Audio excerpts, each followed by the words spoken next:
കൊച്ചേട്ടന്റെ കത്ത്. Peer group എന്ന വ്യാജദൈവം. പ്രിയ DCL കൂട്ടുകാരെ, ആലുവായിൽ അയൽപ്പക്കത്തുള്ള തന്റെ കൂട്ടുകാരിയുടെ വീട്ടിൽ നിന്ന് പുസ്തകം വാങ്ങാനാണ് 12 വയസ്സുകാരിയായ ആ മകൾ അമ്മയോട് ഫോണും വാങ്ങി രാത്രി 8:30 കഴിഞ്ഞപ്പോൾ ഒറ്റയ്ക്ക് വീടിന് പുറത്തിറങ്ങിയത്. എന്നാൽ അവൾ കൂട്ടുകാരിയുടെ വീട്ടിലും എത്തിയില്ല, അമ്മയുടെ അരികിലും എത്തിയില്ല. ആദ്യകാരിയായ അമ്മ വിവരം പോലീസിൽ അറിയിക്കുന്നു. സമർത്ഥനായ ആലുവ പോലീസ് കേസ് അന്വേഷിക്കുന്നു. കുട്ടിയുടെ കയ്യിലുള്ള അമ്മയുടെ ഫോൺ ലൊക്കേഷൻ നോക്കിയപ്പോൾ സ്ഥലം കാസർഗോഡ്. ഒറ്റയ്ക്ക് കുട്ടി ആ സമയം കൊണ്ട് കാസർഗോഡ് എത്തില്ല എന്നറിയാവുന്ന പോലീസിനോട് അമ്മ പറഞ്ഞു. കൊച്ചിന് ഇൻസ്റ്റഗ്രാം അക്കൗണ്ട് ഉണ്ട്. 12 വയസ്സുകാരിയുടെ ഇൻസ്റ്റഗ്രാം പരിശോധിച്ച പോലീസ് ഞെട്ടി. ചെറായി ബീച്ചിൽ ഐസ്ക്രീം കച്ചവടം നടത്തുന്ന 26 വയസ്സുള്ള കൊല്ലംകാരനുമായി 12കാരിയുടെ ചാറ്റിംഗ് കണ്ട പോലീസ് പോലും അന്തം വിട്ടു. ജാഗ്രതയോടെ കുട്ടിയെ കണ്ടെത്താൻ ആലുവ പോലീസ് സ്വന്തം വാഹനത്തിൽ യാത്ര ആരംഭിച്ചു.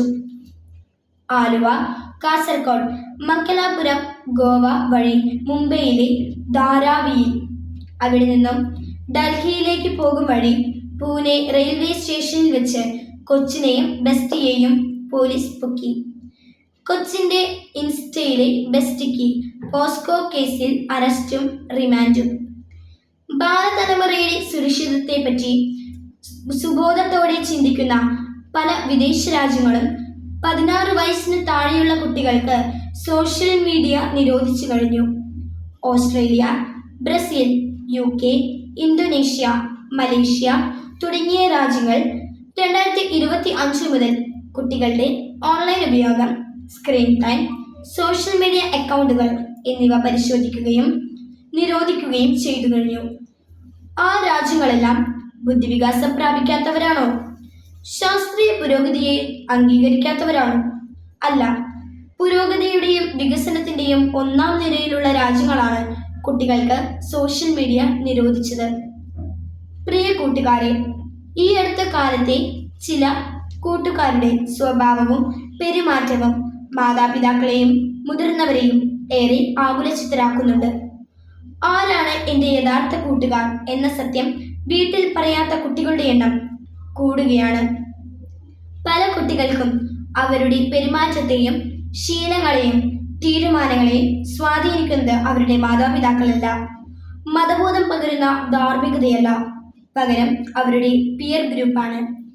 സമപ്രായക്കാരായ കൂട്ടുകാരാണ് പല കുട്ടികളുടെയും ദൈവങ്ങൾ. മുമ്പ് മാതാപിതാക്കൾ പറയുന്നത് ദൈവം പറയുന്ന പോലെ മക്കൾ കേട്ടിരുന്നു. ഇന്ന് പിയർ ഗ്രൂപ്പാണ് പലരുടെയും ദൈവം. സോഷ്യൽ മീഡിയയാണ് ദൈവം. ഇതുവരെ കാണാത്ത വെറും മോഹവാക്കുകൾ മാത്രം ഇൻസ്റ്റയിൽ കുറിക്കുന്ന അജ്ഞാതനായ സുഹൃത്താണ് ദൈവം. മക്കളെ, കൺമുന്നിൽ കാണുന്ന മാതാപിതാക്കളെയും സഹോദരങ്ങളെയും ഗുരുപുത്രരെയും അവഗണിച്ചിട്ട് മറഞ്ഞിരിക്കുന്ന വ്യാജ സ്നേഹിതരെ വിശ്വസിച്ചാൽ മക്കൾക്ക് വഴിതെറ്റുമെന്ന് തീർച്ച. ചെറുപ്പം തന്നെയാണ് മക്കളെ. ചെറുപ്പം ഒരിക്കലും വലുപ്പമാകില്ല.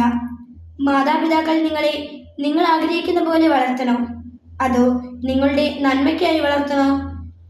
അവരുടെ ജീവിത പാഠങ്ങൾക്ക് ഒരു വിലയുമില്ലേ? തഴച്ചു വളരുന്ന പല ചില്ലകളും പിഴച്ചു വളരുന്നതാണെന്ന് നല്ല കർഷകനറിയാം. നല്ല കർഷകൻ ചില്ലകളുടെ ചൊല്ലുകൾക്കനുസരിച്ചല്ല പ്രവർത്തിക്കേണ്ടത്. ഫലം കഴിക്കാത്ത ചില്ലകൾ വെട്ടി ദൂരെ എറിയണം. അതുപോലെ മക്കളുടെ പല ചീത്ത ശീലങ്ങളും ഉപേക്ഷിക്കാൻ മാതാപിതാക്കൾ പറയുമ്പോൾ മക്കൾ അവ ഉപേക്ഷിക്കണം. അല്ലാതെ പലപ്പോഴും പിയർ ഗ്രൂപ്പിലെ കൈയ്യടി നോക്കി കുടുംബത്തെ മറക്കുന്നവർ വ്യാജന്മാരുടെ പിന്നാലെ പോയി നിത്യമായ ചതിക്കുഴിയിൽ നിബദിക്കും. കൂട്ടുകാർക്ക് ശരിയായ വഴിയിൽ വളരാനും കുടുംബത്തിന്റെ ഐശ്വര്യമാകാനും ഇടവരട്ടെ. സ്നേഹാശംസകളോടെ സ്വന്തം കൊച്ചേട്ടൻ.